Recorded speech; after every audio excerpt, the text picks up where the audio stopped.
Good afternoon, everybody. It's Madeline, the Fit Vegetarian. Thank you so much for joining me today. We are going to be discussing how to freeze fruits and vegetables. And I know that yesterday or a couple days ago, I talked a little bit about this topic, but I wanted to go a little bit more in depth about it today with you so that you have a better understanding of how I do it and what's worked for me, and hopefully you can learn something new too.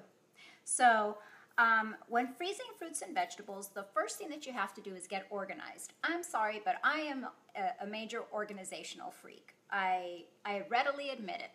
I have to have organization. I hate clutter. It just makes me feel anxious and I get the urge to clean.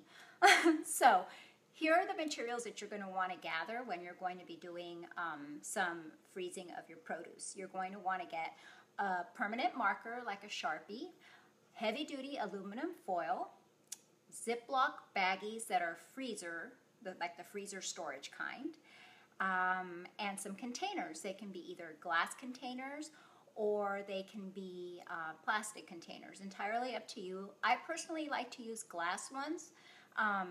But it makes no difference, really. It's entirely up to you. So those are the materials that you're going to need, nothing major, okay? And then the first thing that you're going to want to do is you're going to want to wash your fruits and veggies. After you wash them, you want to pat dry them with a paper towel and try to get them as dry as possible, because you don't want any ice crystals forming when they're in the freezer, because what happens is that ice eventually will get freezer burn. And when your food gets freezer burn, it just tastes really nasty. So you don't want that to happen. So try to get your fruits and veggies as dry as possible before sticking them into the baggie or the container and putting them into the freezer, all right? Next, you're going to want to see if you have any vegetables that need blanching. Now, how many of you know what blanching is? It's okay if you don't. I didn't at one point either, but now I know. And if you don't know, you're going to know now too. It's a fancy term for simply getting your vegetables and putting them in some boiling water for about 3 minutes or so, and then taking them out and immediately dipping them into an ice water bath. And the reason that the ice water bath stops the cooking process, okay? And the reason that you want to blanch some of your vegetables is twofold. One is to kill any lingering bacteria that you might have missed in the washing process, and the other reason is to retain some of the crispness in the vegetables so that when you thaw them out, they're not mushy. Oh, time to go fold my laundry, as you can hear. I've been a busy bee today. I'm on my third load of laundry. So anyway, so to prevent bacteria, to kill bacteria, right? And also so that your veggies aren't mushy when you go to use them. So those are the reasons that you blanch your vegetables, all right? And the vegetables that don't require blanching are things like corn, peas, what else here? Corn, peas, and squash. Those do not require blanching, all right? But your other veggies you're going to want to blanch. Then the next step is to slice and chop the produce that requires it. Now there's some produce that you don't need to chop or cut up. Berries are one of those, so unless your strawberries are really big, like sometimes you get those big juicy ones, and you are going to want to cut them into smaller pieces. But otherwise, berries are good to be frozen whole. Corn can be also. Asparagus is another one that you can freeze without cutting it up, okay? But then there are others that you definitely do want to chop up, like your onions, bell peppers, squash, pineapple, apples, peaches, nectarine, things like that. You're going to want to chop up into your bite-sized pieces, okay? Let's see here.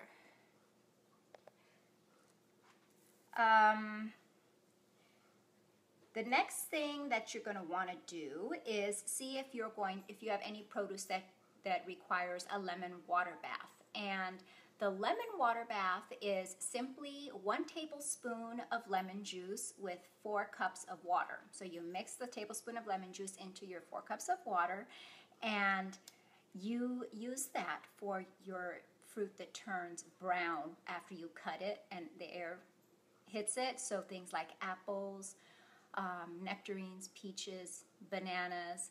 Now my bananas, I personally don't care if they turn brown because I use them in my smoothies. So I don't really see them. So it doesn't bother me. But if it bothers you, give them a quick dip in the lemon water bath and you'll be good to go. They'll stay their regular color. They won't turn brown on you. So that's a nice little tip right there. Okay. Your avocados too. I almost forgot about your avocados. The other day I mentioned you can freeze your avocados whole. Now you can also, if you want to save time for when you're thawing stuff out, you can cut or pit and peel your avocado, all right? And then dip them in the lemon water bath and they will not turn brown on you, okay? Which is really super nice. Now here is a big tip that I kind of learned the hard way because I didn't pay attention to my mother growing up. Because my mother, I remember when I was a little girl, I would open the freezer and I would see all these little stacks, like just little stacks of Ziploc bags on the freezer shelf with fruits and vegetables in them. And I never thought twice about it. I was a kid. I was like, okay, that, whatever, mom's got stuff in there, right? Well, mom was very wise. And I didn't follow suit until just recently.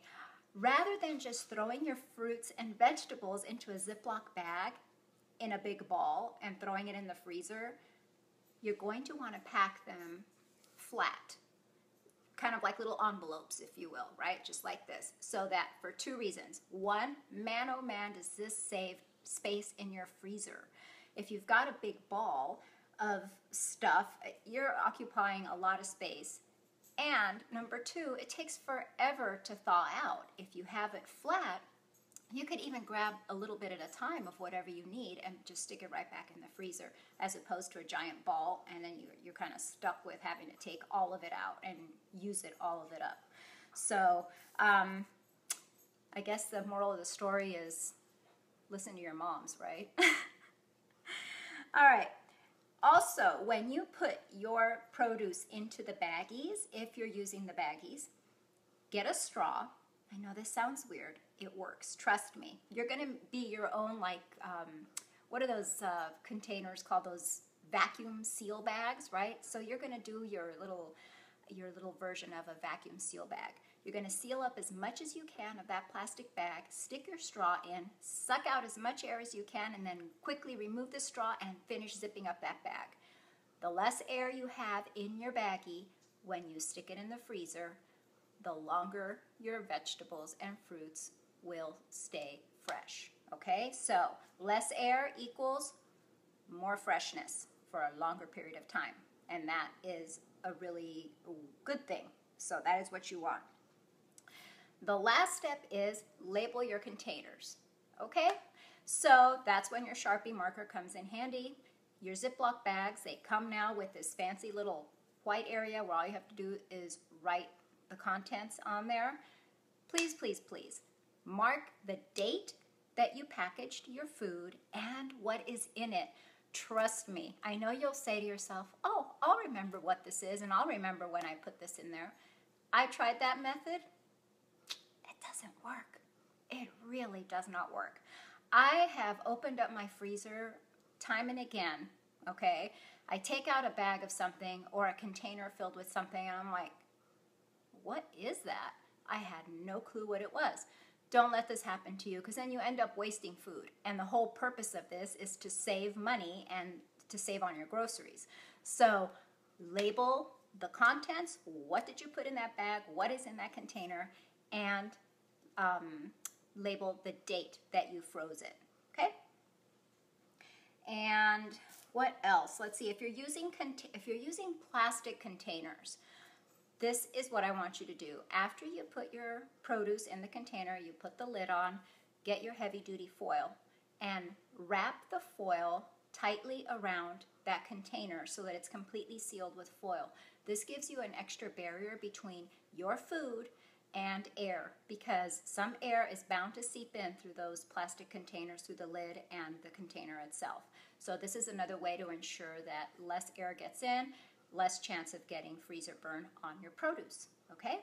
And then it's super easy. You don't need butcher or what's it called, freezer tape or anything like that. You can write directly on the foil what's in there and the date that you froze it. So then you're good to go, okay? Now some tips for when you're getting ready to enjoy your frozen produce. For your fruit, you want to enjoy it partially thawed, because if you thaw it out completely, then it gets kind of mushy. Of course, unless you're going to be doing something like using cherries to make some kind of a sauce, or if you're going to be using your apples to make apple pie or something like that, or applesauce. But otherwise, I like to just partially thaw them out, okay, so that they aren't mushy.